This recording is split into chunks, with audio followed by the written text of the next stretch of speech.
today's word of the day. Yeah, here we go.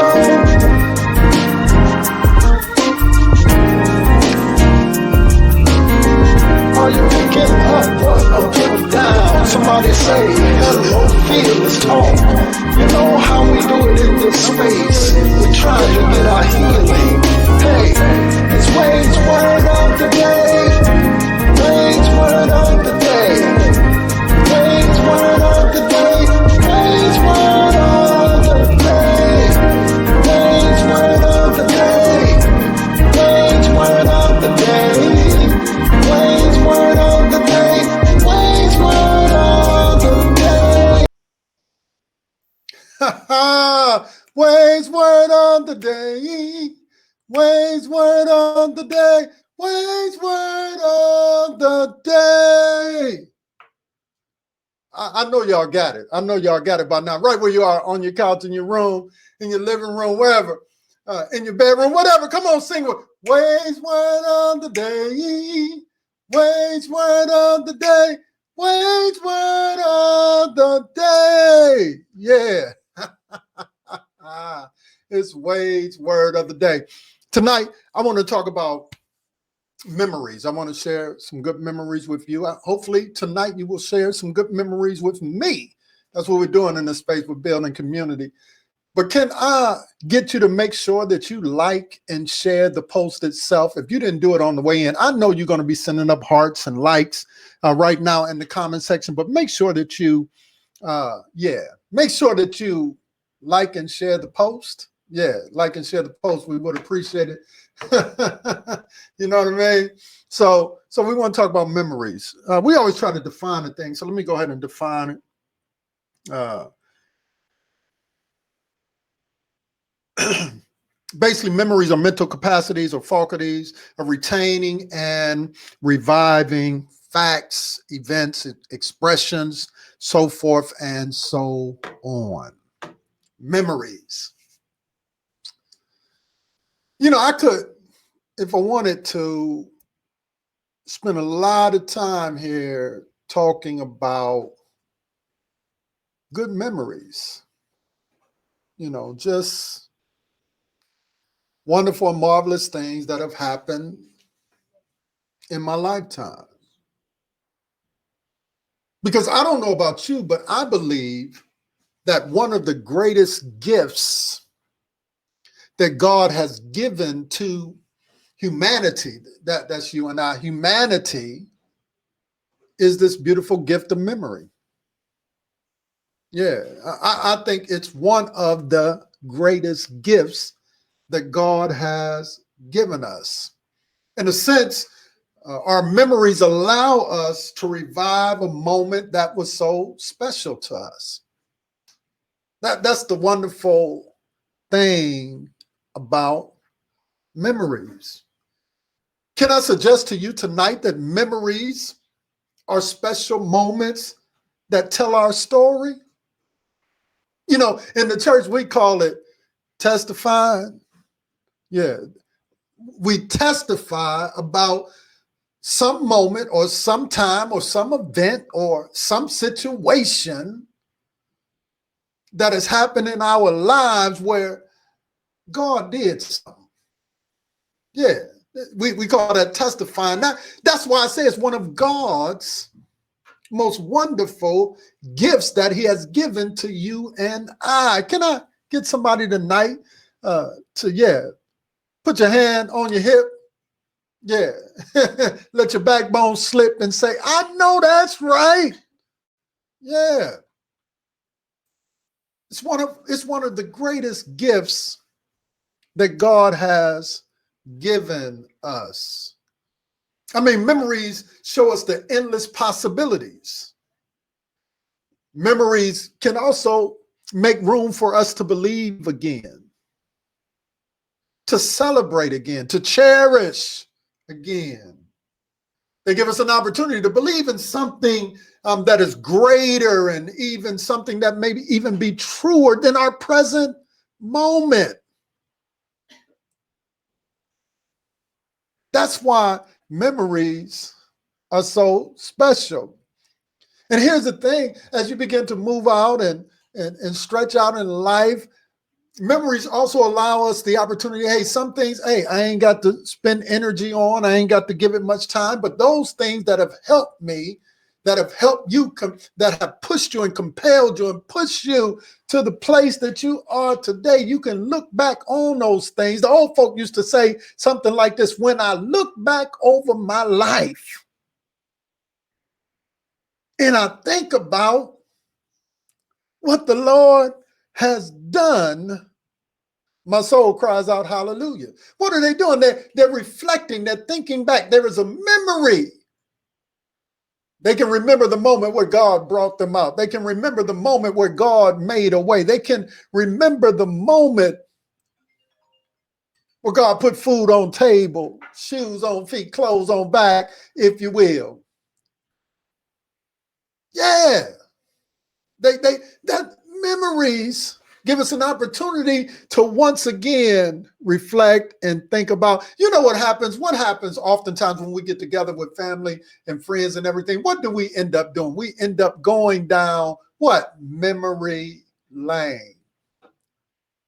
Talk about those moments. You know, it happens quite often when I go up to New York and I end up at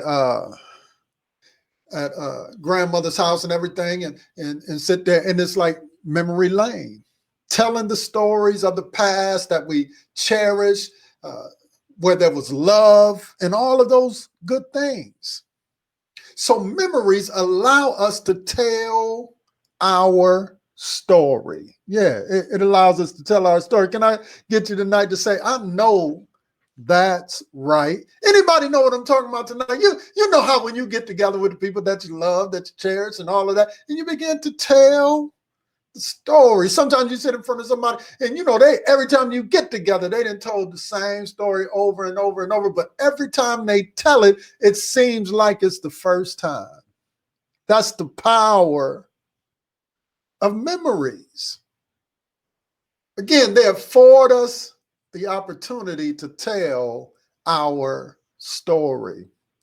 So let me give you three things, if you will, around why we should celebrate and why we should cherish our good memories.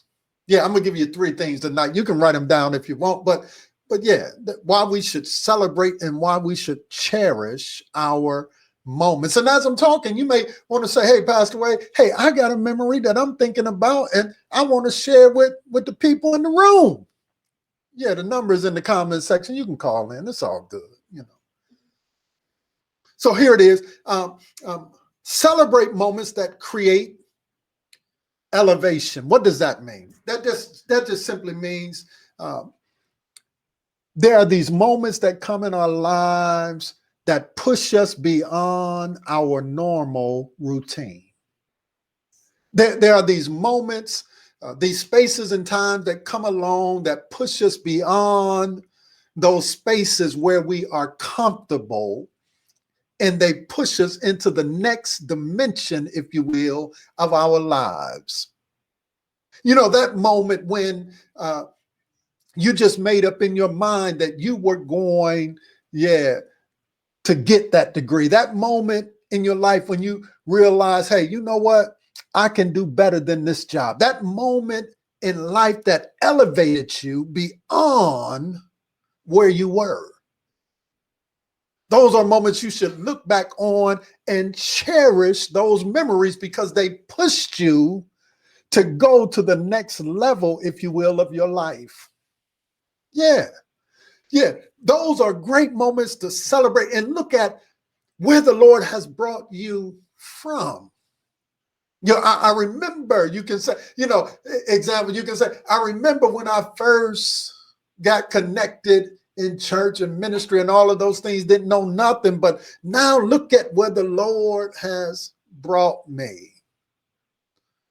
So celebrate those moments where it brings elevation. It pushed you outside of your normal routine, pushed you out of your comfort zone. Is there anybody in the room tonight who can think of a moment, a time When God used something to push you out of that which was routine, out of your comfort zone, he stretched you. Yeah. He called you in that moment to step out, to find out. He called you in that moment to be willing to move beyond your current plight and your current situation, to dare to dream again, dare to see again, dare to trust again, dare to love again. You ought to celebrate those moments of elevation where it calls you to be more engaged than you were ever engaged before, where you discover something truer than you had ever known before. Yeah, those moments of elevation. Some of you are in the space even today. You're thinking about it even right now. You're pondering on it even right now. You can see it, as the old preachers used to say, in your mind's eye, of that moment when you were stretched. And initially when you was going through it, you was like, I don't want to be stretched. But now you look back on that moment with reverence, and you're like, man, look at what the Lord has done. Then I think about a moment on a retreat up in the hills of the Sierra Nevadas, up with my mentor. And we're there. It's a men's retreat. We're up there. And, we're doing some deep work around men, just, looking within ourselves, trying to discover who we are. And I remember up until that point, I had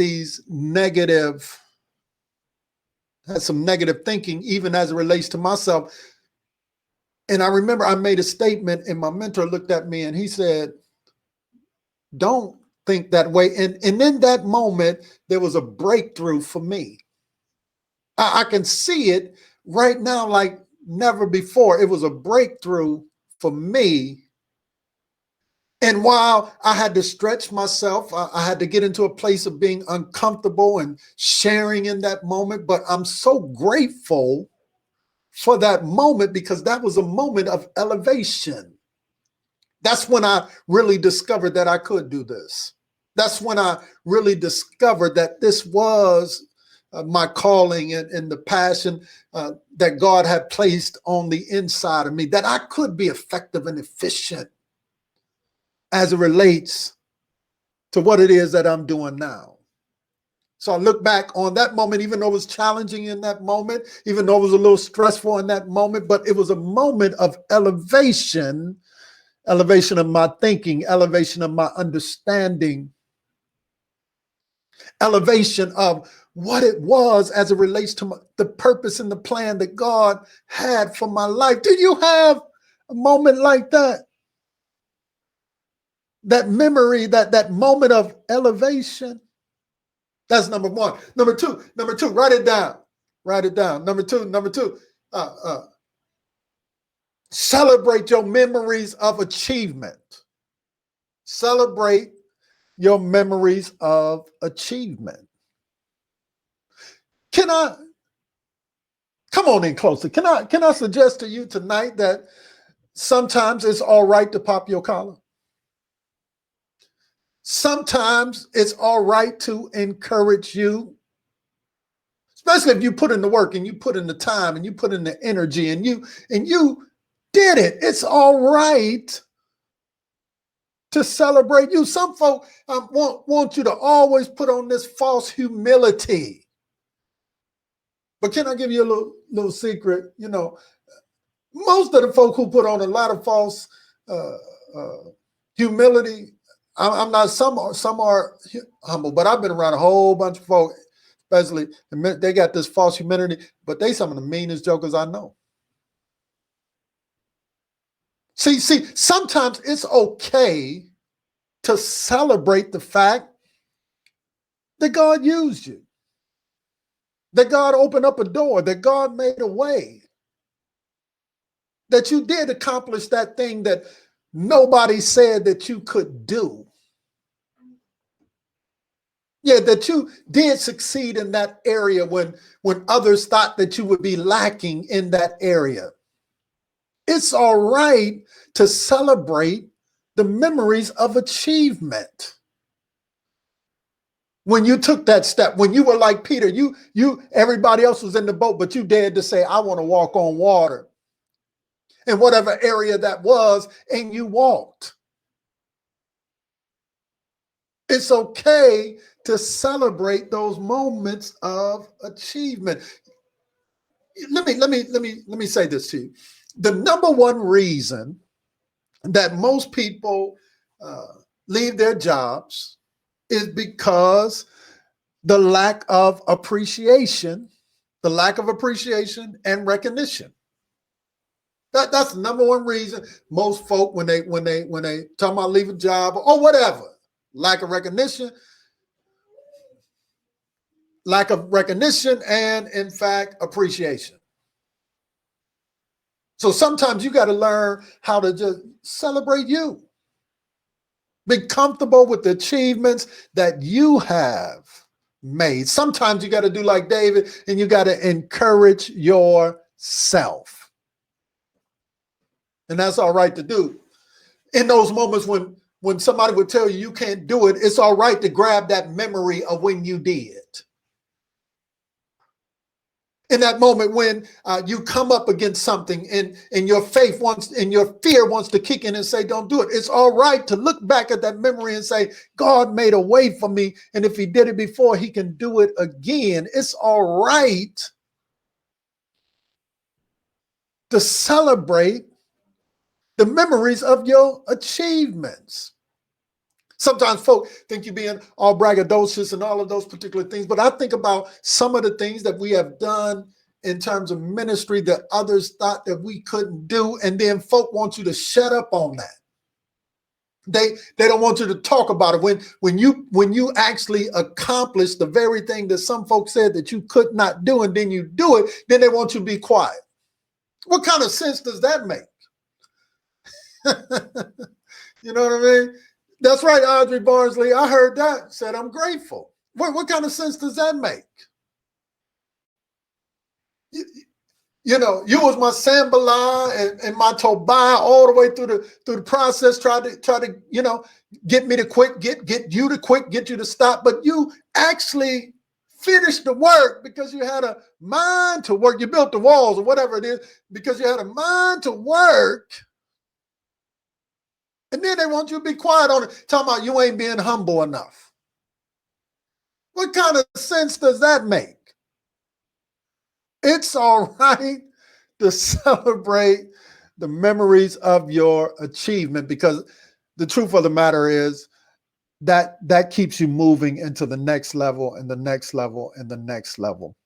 Those memories become building blocks for the next journey and the next opportunity and the next victory. Somebody ought to say, I know that's right. Here's the last one, the final one, number 3. Celebrate the memories of connection. What do I mean by that?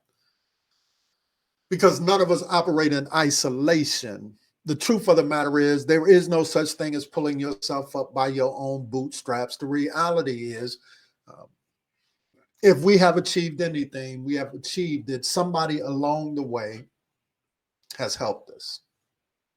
Somebody along the way has been a part of it. Somebody along the way have given you some advice. Somebody along the way may have given you a few dollars. Somebody along the way has come alongside you and helped you to accomplish some of the things that you needed to accomplish.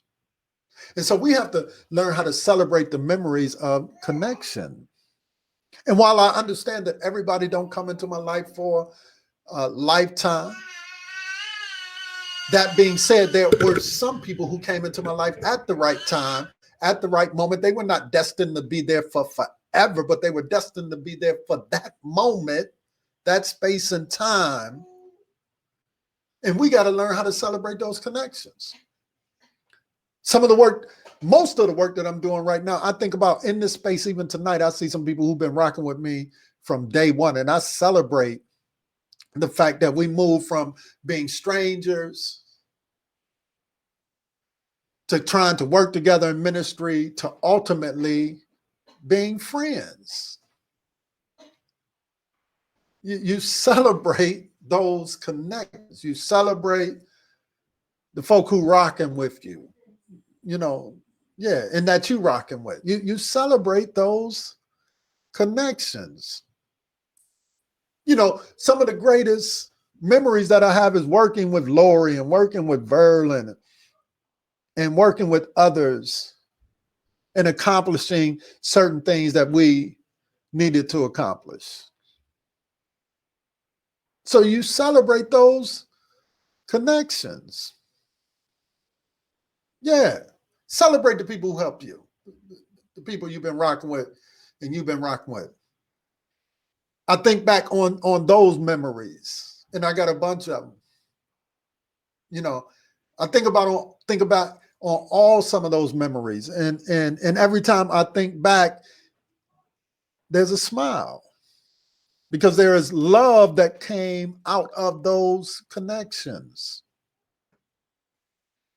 There's nothing like working with somebody, getting a task accomplished, and then feeling like you did something together.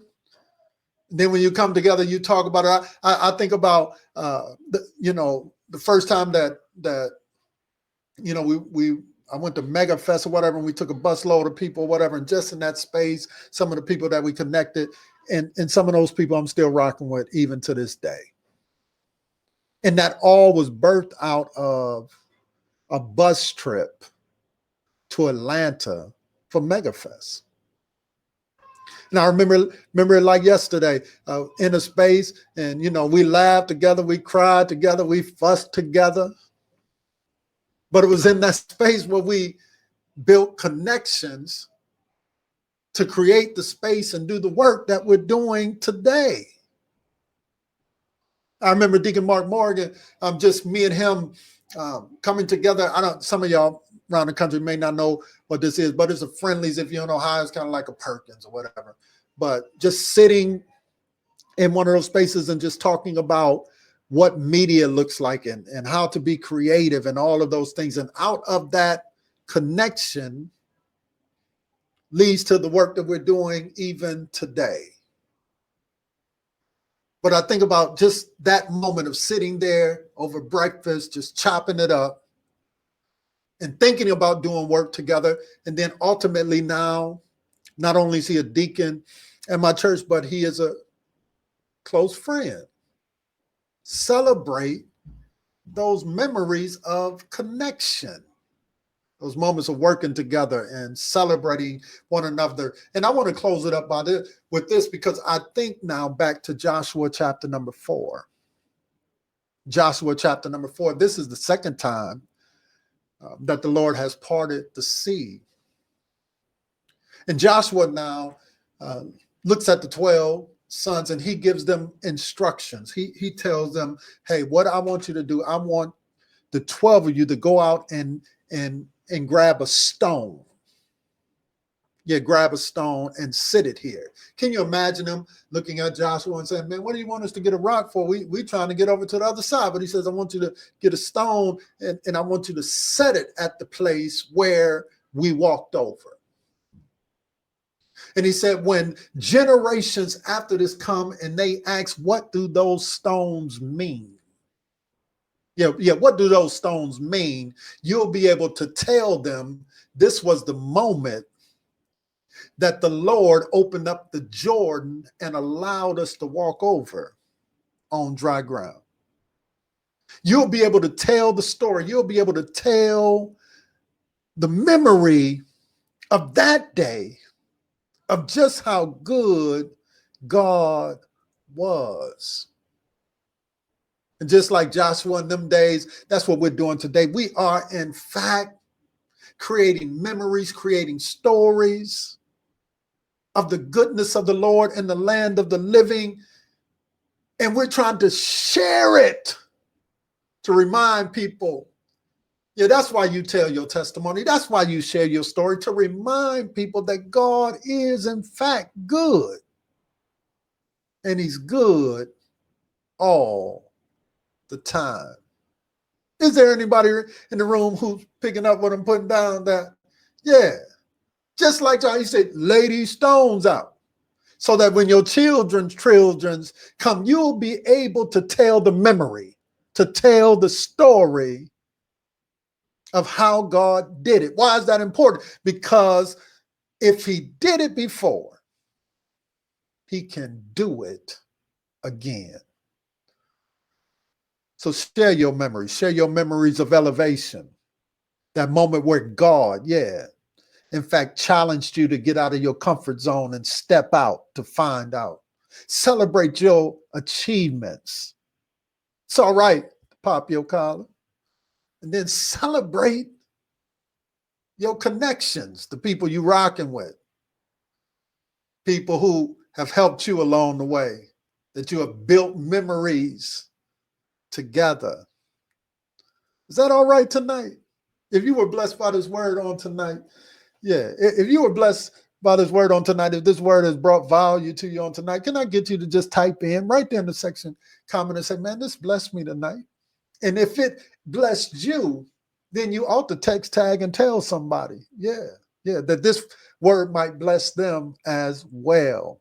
Yeah, it's all right. It's all right. Share them good memories. I think my producer put the number on the phone. Is there anybody tonight who want to call in and just share a memory of a moment, a time where God elevated you, of an accomplishment, or even of connections? People who've been rocking with you, you've been rocking with them. Yeah, it's all right. Shakira Wade says she was blessed on tonight. Pearl says she was blessed on tonight. Okay. I think I got a caller in here. Who's calling?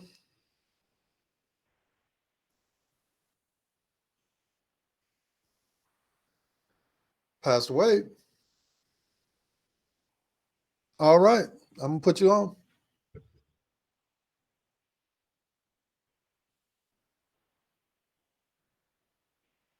All right. State your name and where you're calling from.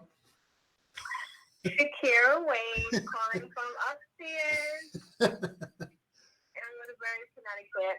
I have a memory that I want to share. Okay. Girl, you better stop looking at noise.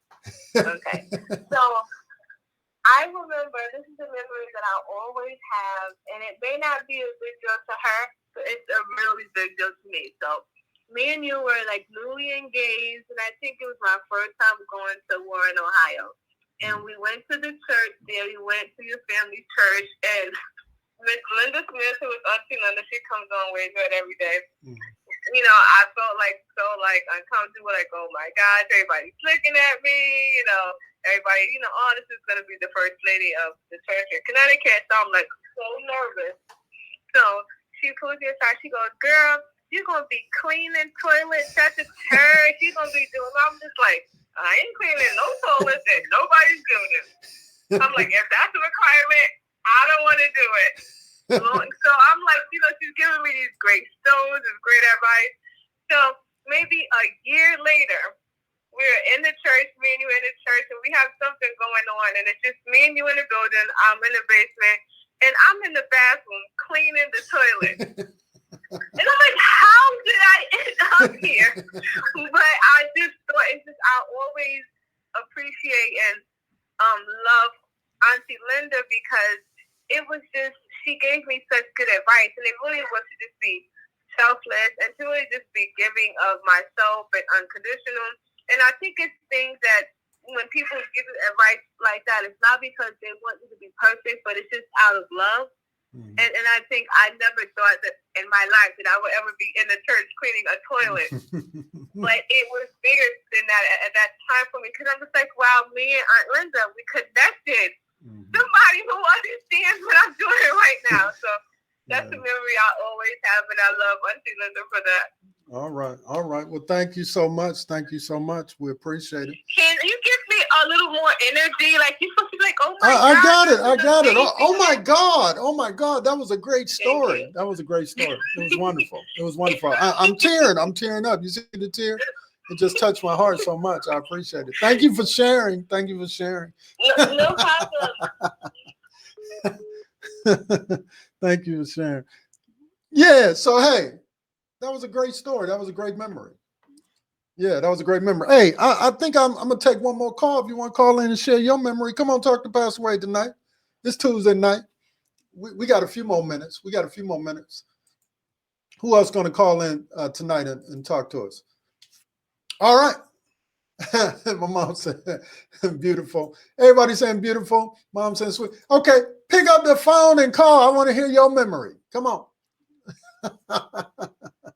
Who else is hanging out with us tonight? Come on in. Give me a call.